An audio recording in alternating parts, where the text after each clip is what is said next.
बाजारामध्ये आजकाल वेगवेगळे मसाले आले, त्यातीलच एक छान असा चटपटा मसाला चा वापर करून ही मी कोलंबीची रेसिपी केली.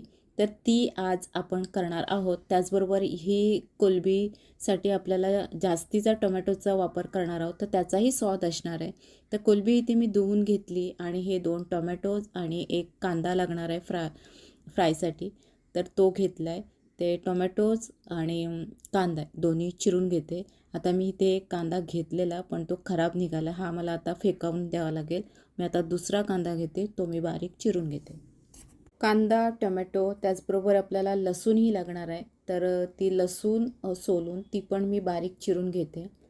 तर हे सगळं आपली तयारी करून घेतली आणि आता ह्या वाटीमध्ये आहे ना, ती कोलंबी थोडीशी आहे ना, ती घेते. इथे काळी मिरी पूड घालते त्याच्यामध्ये.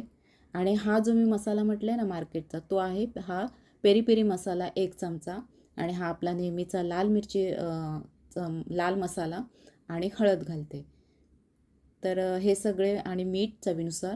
तर हे सगळे मसाले आणि मीठ लावून ह्या कोलंबीला थोडं मॅरिनेट करून ठेवायचं. आता ह्या मसाला लावलेल्या ज्या कोलंब्या आहेत ना, त्या थोडंसं तेल घेऊन आपल्याला थोडा वेळ फ्राय करून घ्यायच्या आहेत. हे एक साईडचं फ्राय झालं आहे. मी आता थोडं पलटते आणि थोडा वेळ फ्राय करून घेते. कोलंबी आहे ना, जास्त आपण फ्राय केलेलं ना, तर ते चामट होतात. पण तरीही कोलंबी शिजणं गरजेचं आहे. तर ते व्यवस्थित शिजू द्या, व्यवस्थित फ्राय होऊ द्या.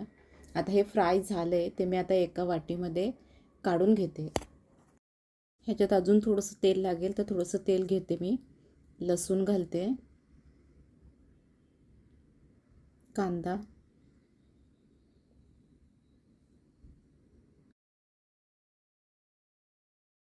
आता भरपूर फ्लेवर असा टोमॅटोचा असणार आहे.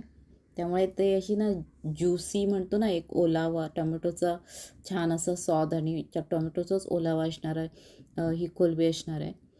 तर टोमॅटो फ्राय झाला आहे. आता ह्याच्यामध्ये 1 चमचा बटर घातलं आहे.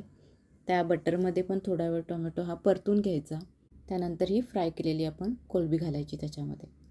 आता ही कोलंबी थोडा वेळ 3-4 मिनटं फक्त त्या ह्याच्यामध्ये जे टोमॅटोचं जे सगळं मिश्रण आहे त्याच्यामध्ये शिजू द्यायची. छान असं त्याचं तो मसाला पूर्ण लागला की मस्त चवीची कोलंबी होते. त्यामुळे आपला नेहमीचाच मसाला न वापरता जे काय मार्केटमध्ये आपल्याला मसाले आपल्याला सहज मिळतात, त्या मसाल्यांचा वापर करून आपण एक छान अशी ही कोलंबीची रेसिपी खाऊ शकतो.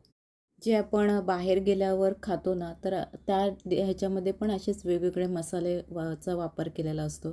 तर तेच आपण घरामध्येही करू शकतो. माझ्या नेहमीच्या रेसिपीज तुम्हाला आवडत असतील तर नक्की पाहत राहा.